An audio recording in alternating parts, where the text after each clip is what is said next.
Hey, well, you know me. I know you, Mike. How are you, buddy? Good. How are you? Good. Um, yeah. I was so excited when I heard about your new project and got to watch it twice now, Yeah. and yeah, I love it. I was gonna say it's so wild because like you have the bunny game, and then you Yeah. have this movie, Yeah. and um, I'm unpredictable. I'm a loose cannon, Mike. you don't play by the rules, but you get results. I appreciate that. I really do. Well, and I left some Easter eggs in there for you too. I bet you found a few. Mhm. Stuff on the Um, TV, right? yeah. Yeah, no, it's such a fun movie, and I like how and this was something I was talking to the cast about, which is like I don't feel like I see a lot of these movies lately where it's just like it's Wet Hot American Summer, or like um Fast Times at Ridgemont High, or like any of those movies. Yeah. They've just disappeared completely. Everything's kind of like a dark dystopian gray, Like there's no happiness anymore, Mike. We're not supposed to laugh or have a good time, you know? Gas Yeah, is and $6 a gallon in California. yeah. And yeah, no, I think that's what's so awesome about this movie. And it was also something what I loved about Dinner in America, which is like there was this like joy even in some of the more like weightier stuff. There still was that like, I don't know, it wasn't oppressive. I felt like, even like I said, when there was some heavy things, it felt like, yeah, but we're gonna come out of this okay. Like we're gonna come out of this stronger. That's what I love about your movies. And even Bunny Game, it's like it's- I don't think anyone comes out of that stronger, but they're Yeah. different. Right, right. No, it was so funny. I was talking to when I was talking to the cast, like none of them have seen that one, so maybe that's a good Uh, thing. I always tell them it's a specific time of the year I want to show them, like around Halloween and just Yeah. dark room. You know how it goes with that. But Yes.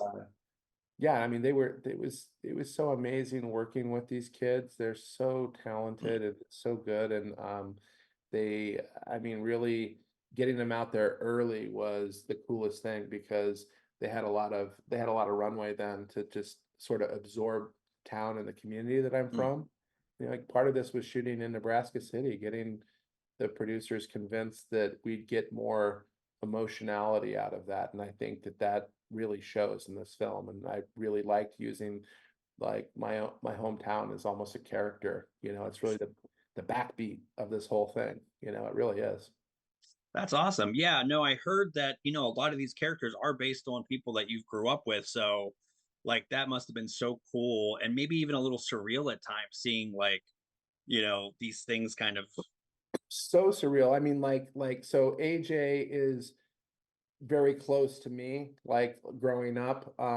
I would say that my best friend and I were a bit more like even like in this AJ, it's like Moose is just a little bit more advanced in some ways. I think that we were a bit more even, but that said, my dad was the town judge, my mom was an auctioneer. Mm.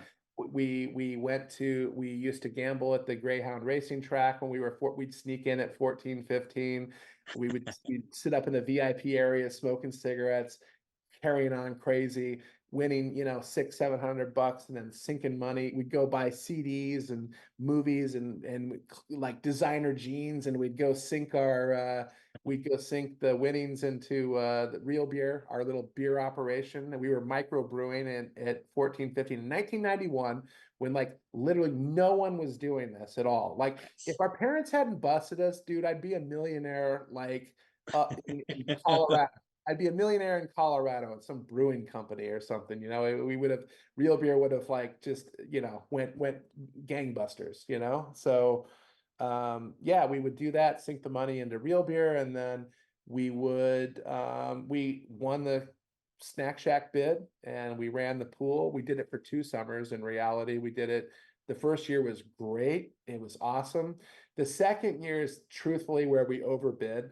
because we thought Mm. people were catching wind and of like that we were making a ton of money, and we thought we had some competitors trying to, do it. So we outbid an outrageous amount. It was like $2,000. And it's funny because the guy that reads the bid in the movie is the actual guy that actually read our bid in 1991.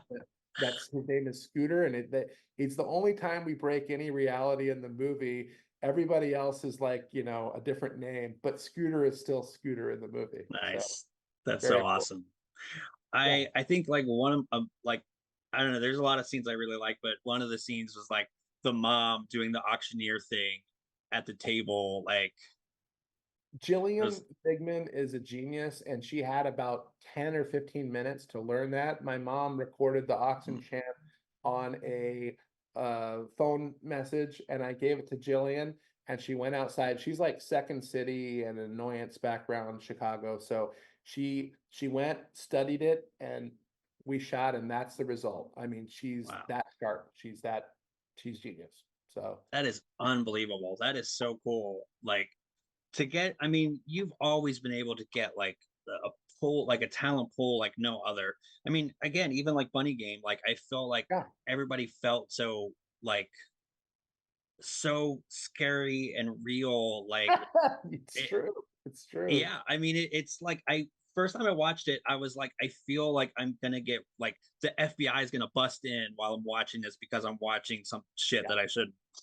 Yeah, I mean that I will say that is something I'm extremely focused on is getting the right cast and the right crew per project for it. Obviously with the bunny game, it was just me. There was no crew, but like, I've been working with basically it's the same heads of department on Dinner in America and Snack Shack. So, I it's a family affair with us, and it just it feel there's these both of those films, Snack Shack and DIA, that made with so much love, just absolute, just so much respect for departments and what we're doing and craft. And I just think that if you're really aware of that and you really push that, you can't help but make something that resonates deeply with your audience. Like that's the whole why I do this. Yeah, absolutely. I a million percent agree. So it looks like we need to wrap up. I just also wanted to mention like the soundtrack is killer. Like you do such a fantastic job with like picking the music, all that good stuff. So I need to wrap, but real quick, is there anything like else you're working on, like upcoming that you can talk about or Not at the moment, but there are projects, but I'd love to download with you, so we can do that. But yeah. I nothing I can say right now, but yeah, of course. And it's always a hustle, man. I'm always hustling. So yeah, Yep. and all the love will go into each and every production. So you don't have to worry when you see it's something that I'm doing, just know it's always going to be a deep dive and it's always Yep. going to be really special. Absolutely. Well, thank you so much. It's always a pleasure talking to you. March 15th is when the movie comes out, and I will link in the description where you can check that out. And holy crap, please do. I'm probably going to try to watch it one more time. I'm going to try to catch it on the big screen as well. So, thank you so Oh much. yeah, check it on the big. It's designed for the big screen, Mike. You Yeah. have to see it on the big screen, and I'll download with you off when we're. All right. Sounds good. All right. All right, Take it cool. easy. Bye. Bye.